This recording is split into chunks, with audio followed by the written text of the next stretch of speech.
AI-powered WebGIS applications. Like, how should you actually use AI? And of course, you should use it like as your assistant and actually not as the architect or let's say the main developer, okay? Because this is not where AI is yet. And I'm not sure if it will ever be there, okay? Because in development, like every programmer has a different thought about how things work, and AI has just read some ideas, like picked some from the internet, every idea together that someone had, and it's not clear like which one is now good, which one is bad. And it's just architecturing about all the training data it has. So let me show you, let me bring you guys through that so that you see in the end, hey, okay, I understand this is actually how I should use AI. And I have some cool, what is that, metaphors, or let's say like analogies, like when you think about, you want to travel to the moon with a rocket. Okay, maybe it's not exactly the same, but eventually it is like you have to have something that works. Okay, and I'm not sure if you want to 100% rely here on AI as well. Okay, it's not about you guys, how you are using AI. It's simply about what is AI really, what is it possible like doing with AI really? Okay, and even of course there are companies that telling you like Claude and stuff like that, they are earning a lot of licenses. They will tell you, hey, you can do it, or they will ask people that they spread this word. Okay, but the truth is somewhere else. And let me bring you guys through that. Okay, I've written like 20 years and more like WebGIS applications. And when I wanted to do it the first time with AI, I was like, what the fuck is this doing here? It is really not something that you actually want. Okay, so let me bring you through this and let me give you some insights how you actually should do that. Okay, so like, why is this training, or why am I doing this training with you guys today? First, you see, AI is not going away anymore, most probably. Okay, so that's a good thing, maybe not a good thing. I don't know. It really depends on how you guys are seeing that. Or, I mean, it can be used in a great way, but it can also do a lot of shit, to be honest. You have realized, every one of you, this until now, for sure. Okay, so now the way that most people like, or WebGIS people are trying to use it, um, is usually a great way to ship a code that most cannot actually understand. Okay, like sometimes it might even feel like you are fraud in front of your clients, in front of your bosses, or you get stuck when something breaks, when something doesn't work.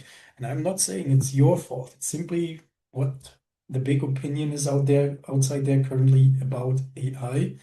And they totally, overestimate it in my eyes, and I think in the eyes of many experienced developers.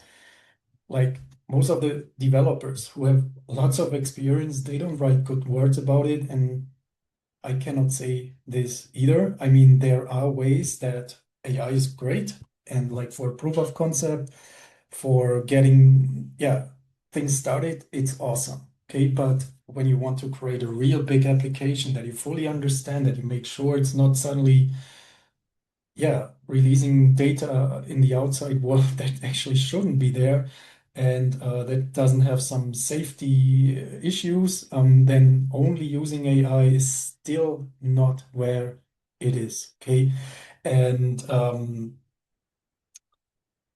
but there are ways, of course, that you can use AI and then use it how it's actually maybe not meant to be worked. I mean, of course, the producers of AI tools, they will also want the best. Okay, of course, totally understand this. And it's not like that I want to say something against that, but it's simply not where it is in this moment. Okay. And when you think about like bigger applications, let me tell you how you can do this the best simply in the next few minutes. Okay, so the typical pattern is often what people do is they type into the AI, into agents like Claude or ChatGPT or whatever, hey, build me that WebGIS app in Leaflet, in Django, maybe put a pop-up inside chart here. I don't know, do this isochrones, maybe calculate some roots, these kinds of stuff. And it will work to some extent. Okay, so a lot of people, what they do is what I've done as well, copy and pasting what simply comes out. Okay, let's put this in the file, run the file, and see and hope that it works. And then often when you start it, okay, maybe it doesn't look already very nice what it spit out here. Okay, that's still okay. Or when you think about it, to be honest, when you have an AI application, they very often look exactly the same. It's very interesting. And so it's totally clear to most of the like, hey, this came most probably out with the AI. Often the font is very small. People cannot actually read the stuff very easily, and so on. There are a lot of things. And then often, yeah, getting frustrated or even in panic when it simply doesn't work eventually. Okay. Like often, let's say, a bigger percentage somehow works. Maybe it doesn't look like as you wanted, but it works. Like it's creating you some features and great stuff. But yeah, when there's a client and you told him, hey, I will do something great for you or your boss or whatever, and yeah, it simply doesn't work, then of course there's some panic. Panic can happen. That, oh shit, man, how should I present that? And this kind of stuff. Okay. So, and now, the real issue isn't actually AI itself. It's simply like the opinion that currently remains in our public. Okay, that and this opinion is not spread by the people themselves. It's more spread by the people who are creating these AI tools. Okay, they tell like, hey, we have created awesome stuff here and it works and you can use it and stuff like that. The problem is, no, AI is not there yet. It is fed or it works with or based on the data that is trained on. Okay, and when this data is not good enough, when it is not enough to actually, yeah, being able to create bigger WebGIS applications, bigger WebGIS architecture, bigger WebGIS systems, it will simply not work out. Okay, and it's taking a lot of code from GitHubs, from public GitHubs and stuff like that, and it's mixing with code that maybe also not very experienced people have created. Okay, and then yeah, things will mix very differently. Sometimes it doesn't even react on when your data is simply not in exactly the form it expects. It will simply not work. So and basically, the real issue is using AI instead of understanding the fundamentals, okay, the WebGIS architecture and what people actually need outside there in the real world, okay? So now this training is about how how you guys can use AI properly, okay? So it makes you faster and more confident and not actually weaker and more confused, okay? Of course, it will spit out a great proof of concept sometimes when there's a little or some little functionalities, but often you might have experience, hey, I don't know, it it actually I put in this stuff and I had to ask it 20 times to make it finally right. So let me show you how you use it really the most efficient, fastest, most confident way. Okay. So AI's real role is to be an assistant and not the actual architect. Okay. When you think about you want to write a text to your loved ones, okay, and yeah, you write that text and it sounds actually pretty cool. You just want to let it check the Grammarly or stuff like that.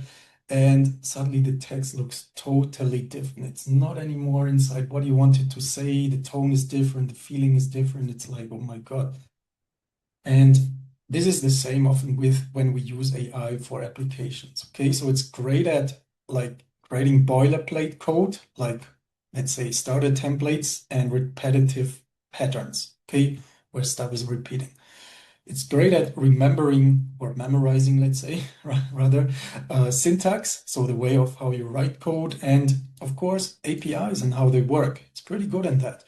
It's cool in converting between frameworks, between different programming languages, okay?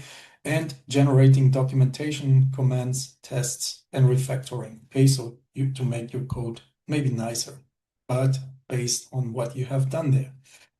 Now, AI is often bad or not good. Let's say maybe bad is a hard word, but maybe not good enough yet, and sometimes even dangerous, okay? When you use it as your only architect, your only developer, and as a replacement for understanding. Okay, I'm not telling you guys today, hey, don't use AI at all, okay? But be aware that when you try to create a big application, the possibility that it fails or that it's simply not working as you expected is very high. Okay, and now I want to show you, of course, the way that you can use it as well in a great way. So if you rely on AI to design your application and write all the code, eventually you will often not be able, like when you're a beginner or when you're even an intermediate. I've talked to a lot of intermediate people who feel like, hey, I feel like in Python, like 6, 7, maybe in 8 sometimes, they cannot tell exactly like, hey, when actually the AI is hallucinating methods, even complete classes inside, okay, like functionalities. Like you have a WebGIS library, ArcGIS Maps SDK for JavaScript, MapLever, Leaflet, and it sometimes comes up with functionalities that does not exist in these libraries. Yeah, just imagine when you start using this code, or it will simply like break, okay? There's no way that it's working. Then, of course, when you rely on AI, often you can't debug when something breaks, okay? Like when it's simply not working. And it is hard to explain what your app actually does, or you can't confidently tell a client, hey, I've got this, okay? So what I will tell you also what is how you can overcome this in a couple of minutes, okay? But this is often what I get told from people simply, okay, I'm not coming up with this to scare you, or I just want to make a little reality check with you guys here and see, hey, what is it actually doing? What is AI sometimes doing that you can see that it is not even your fault? It is simply that AI is not there where a lot of people say where it should be or where it is right now. It is not there, okay? So now the next thing that is important, you cannot, or it's hard to prompt what you don't understand. Imagine you want to create that rocket that brings you to the Mars, to the moon, whatever. You can prompt it, hey, tell me like what I should do to create this rocket. Okay, like from the software to the hardware to the rocket building itself and everything around that. It will tell you everything. But would you be the kind of person sitting in that rocket eventually? I'm not sure. I would rather want to create that myself and then use AI, most probably to speed up the full process. And this is what it is about today. Okay, so it is hard to prompt what you don't understand. So a lot of people say, hey, AI is amazing if you give it a good prompt, if you give it the right prompt, if you give it, I don't know, a control prompt, I don't know, whatever. Okay, this is true. It is 100% true. Now, you cannot give a good prompt if you don't understand the fundamentals. If you have no idea about rockets and stuff like that, it will be hard to give the right prompts into that.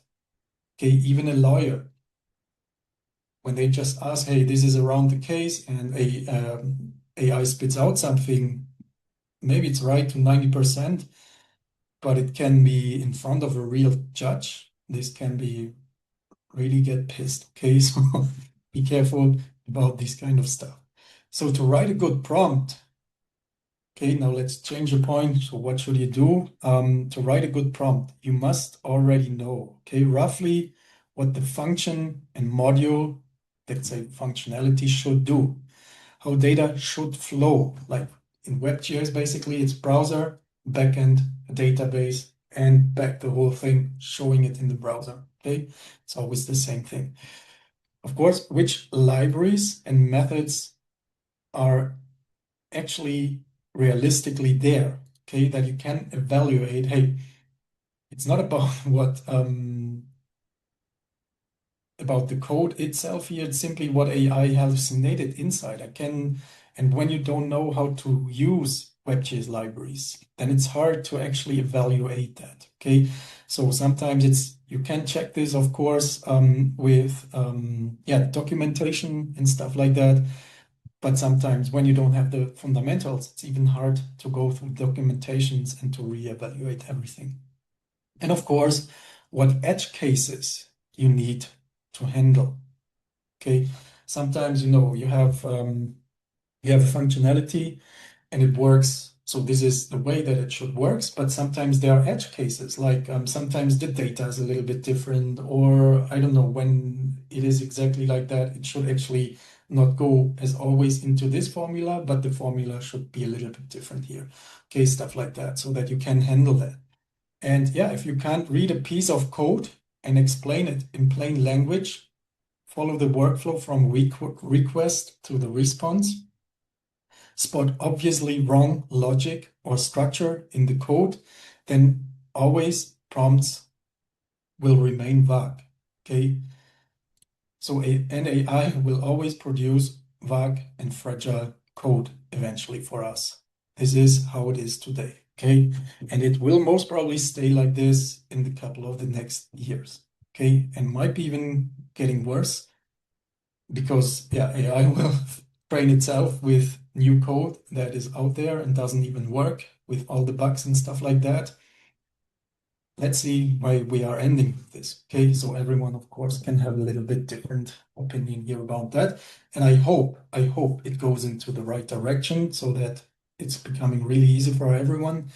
But until now, until this day, until today, I know it is not there like this. Okay, so eventually, you will end up pasting code that you don't fully understand. You hope it works, getting frustrated when shit doesn't work, and you're getting even terrified. When a client or a boss will ask like, hey, what's actually happening exactly here? Okay, that it's a little bit hard to answer it. So reading and understanding the code and the workflow is a prerequisite to good prompting. Okay, like even when people say, hey, you just have to learn the prompting. Okay, there are little tricks that you can give to an AI that it behaves better, that it's working more efficient. But the prompt about the creating of the application, okay, this must be like, you must be fully understanding that. Okay, please guys stay unmuted. So you can ask all of your questions here in the chat and everywhere. So shoot, now I'm out. So please, or it's very important that you understand eventually what comes out of the code, that you can basically evaluate everything.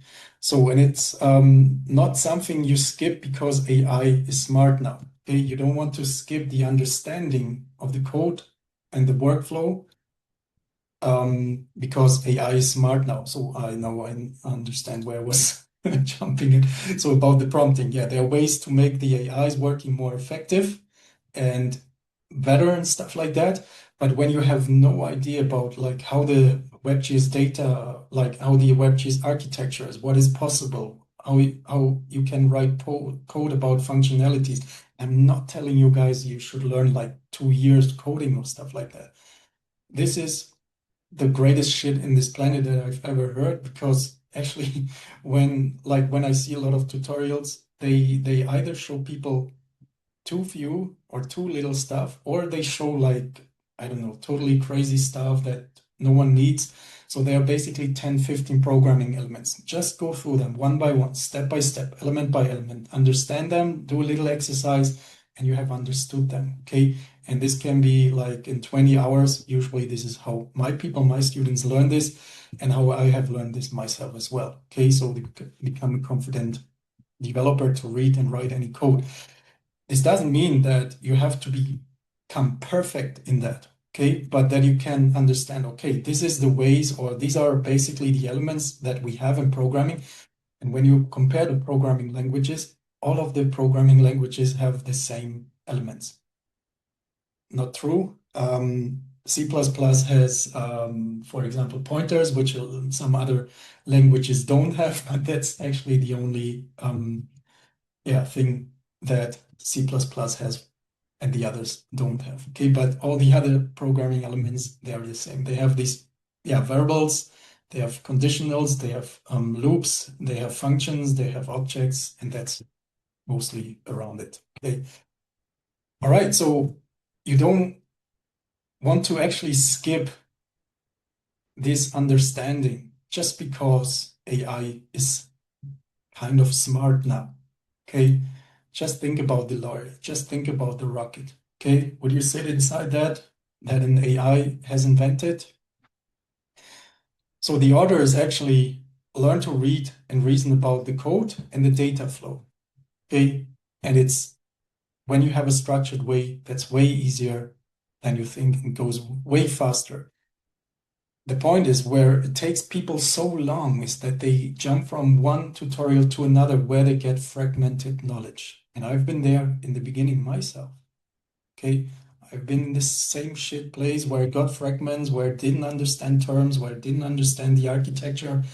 And so I went back to zero and I figured out the exact way to go through it, to become confident in this one. Okay, so design, also the order is then to learn to read and reason about the code and then design the architecture in your own words. Okay, and then you want to use AI to speed up the implementation of your process, of your design, of your application.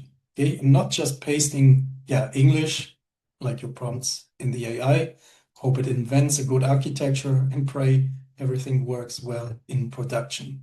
Okay, so you want to have exactly that 3 steps here set up.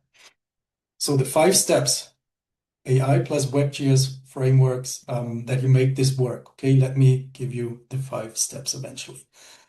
Step 1, dedump the requirements. Human first. Okay, before you touch any AI shit, do it like a lawyer, do it like people who are creating airplanes, rockets, whatever. Okay, before you touch AI, clarify in plain language. Who is this for? What problems are we solving? What data are we using? Okay, and what functionalities should go inside, what features? What does the user need to see and do to solve, to get their problem solved? And only take the minimalistic stuff here. Okay, don't like overwhelm people with having 1,000 features and functionalities in your application. Just the core, maybe 1 or 3 buttons that is needed, nothing else. Okay, and what is a must-have versus a nice-to-have? Okay, here's like a lot of people I know, we have learned cool stuff and you want to bring your pop-ups inside your charts and all the stuff that you have learned. It's amazing and it's cool to show off with this. I totally understand. But what I've learned after so many years in as being a developer is that what do you say in English? Less is more, right? So that you really give people only exactly what they need. That they must be stupid to not being able to use that. Okay, like literally. And okay, let me drink something. Like that you make it extremely simple. Like literally. The best way, even they just have to click a button, not even put in parameters. Okay, so eventually, if you can't write a clear one-pager about the app, okay, AI will just amplify that confusion. Multiply, amplify, whatever. Okay, it will add more confusion on everything when you haven't wrote it down clearly. Okay, then step 2 is strip the app down. Okay, delete a lot of shit. This is where where I told you about the minimalistic stuff, also about the must-have and nice-to-have. Delete half the features you think you need. Okay, often we come up with, hey, I should put in this stuff, that stuff, that stuff, that stuff. It can be helpful, but it's often not actually helpful. Okay, any tag you're only using because you saw it in a tutorial. I know it's tempting. It's totally tempting. And I'd love to put this in as well, but for the user, that's not cool at all. Okay, they're just getting confused with all these buttons, all these possibilities. They just want to have their fucking problem solved and nothing else. Okay, so if you aren't occasionally deleting too much and adding one thing back, you haven't simplified enough. Okay, always shoot this shit out that you think, hey, this is not important for that solution in this moment. Okay, a simple WebGIS app that solves one real problem. A simple WebGIS app that solves one real problem is greater and beats a fancy Frankenstein that you don't understand. And if you don't understand it, your clients won't either. Okay, if it's too much, if you self have problems explaining what's inside, it's most probably too much. Okay, so step 3, design the architecture yourself. Okay, first thing is who, what, and why. Second step is strip down, take out whatever you thought it should go inside, make it just to the most minimalistic thing that people need to have their problem solved. Step 3 is design the architecture yourself. Okay, on the paper, whiteboard design, front end, browser, how should it look like? Like, where's the map? How's the user interface looking like? And what are the fewest interactions that people need to get to their solution? Okay, to get to the result, to get to the insights that they want to have. Backend server, think about how the API should work, the business logic, like analysis, stuff like that, getting data from PostGIS or database in general, DuckDB, whatever you have, MySQL. Take the data from there, send it to the front end. That's the backend. Okay, then the database, use there simply PostGIS. You can also use files, okay, or external APIs. Then draw the data flow. Browser, and it's always the same browser backend database goes back to the backend and then to the browser. Okay. Usually in the browser, people are requesting for some data or some insights that goes often to the backend with heavier analysis, maybe getting data out of the database, and then you send this back to the browser, take it there and put it on the map, put it in the chart, put it in the table, okay, wherever it makes easiest sense for people. We stay muted again. So then this is always the thing. Okay, sometimes you can totally solve everything merely in the browser. Okay, you don't even need a backend, you don't even need a database. Okay, but sometimes you want to have your own backend when you're sometimes using an API that needs an API key. You could do it everything in the front end, but then also everyone will see your API key. So it's cool to have a backend, like having Django with Python inside, where people, they cannot see your code, but the browser side code, people can always see that. Okay, that's the convention these days, and people can simply see all the code in the front end. Now the backend, people will not see it because it's simply not sent to the front end usually. And yeah, then from there you can have your API key. People cannot see it. Okay, not everyone. Of course, other developers, if you give them the code, yes, they can see it. But usually this is normal, and this is even good that they can see it so that they also know, like, yeah, this is the key that I can use also for the API. And of course, how to connect this stuff to a database. Like whenever you put a database inside there, you will need a backend. Okay, but this is not about today so much. Then ask what requests happen, what responses come back. Okay, like a request, like, hey, give me specific data from a database. So the request happens to the database, and then the response goes back to over the backend to the browser, and then which parts of the logic live where. Okay. Sometimes I know when you're just starting out, so getting more serious in this, it's not clear, like, should I do it in the browser? Should I do it in the backend?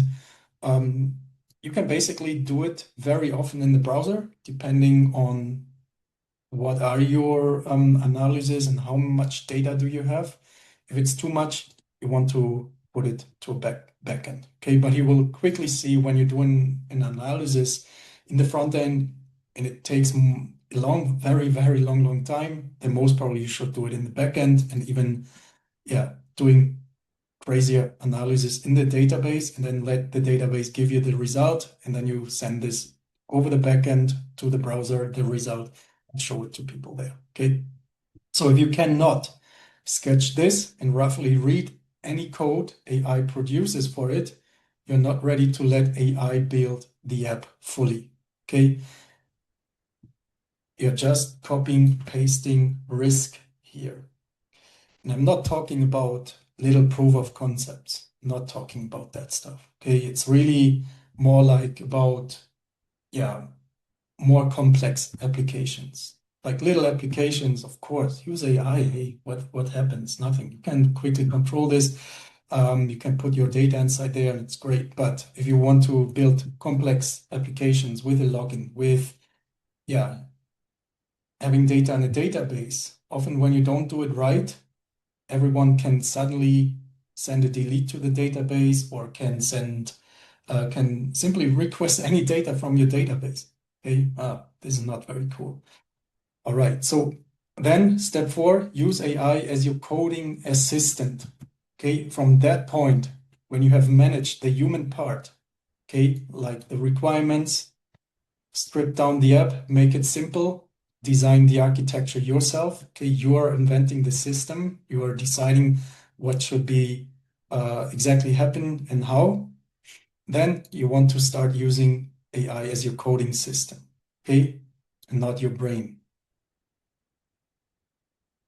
I mean, you have to use your brain still, but not the AI as your brain, but as your assistant. Okay, so now you bring in AI to write pieces of your design. Okay, so generate a Django view that does X using this model, like the Django view. Most of you guys most probably haven't heard it, but let's generate Django code that does this specific analysis using different models. Okay.